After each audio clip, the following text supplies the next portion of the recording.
Here is one of the IF transformers, the first IF, from the Zenith H-615 radio.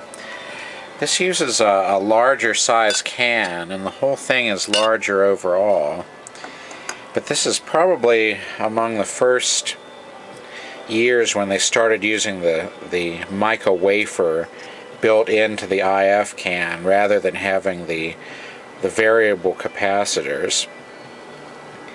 This has only one entry point for the tuning adjustment. I'm thinking that the lower coil's core has a smaller diameter so that to adjust it, the tuning tool can just pass through the top one. But this had a bad mica wafer in it, and I think that's the cause of the problem in this.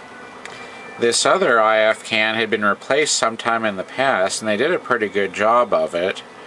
But I went ahead and just replaced took the old mica out of it too, because by now it would be pretty old and likely to be suffering from those mica problems.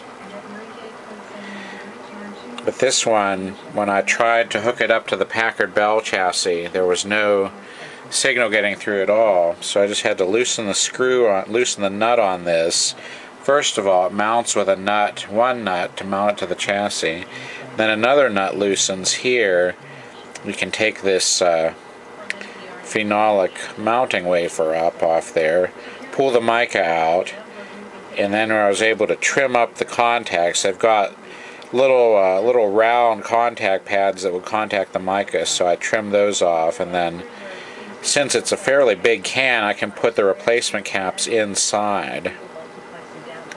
So I'm going to try putting it back together now. Even though these have the bad mica, their large size makes it a lot easier to work with. No drilling is required. You just have to loosen the nut to be able to remove the mica. So I at first thought that this actually had real mica capacitors inside of it, or that it was somehow impervious to that mica problem, but I found out that it's not. So I'll now put it back together, remount it in there, and see if we can get the complete radio to work.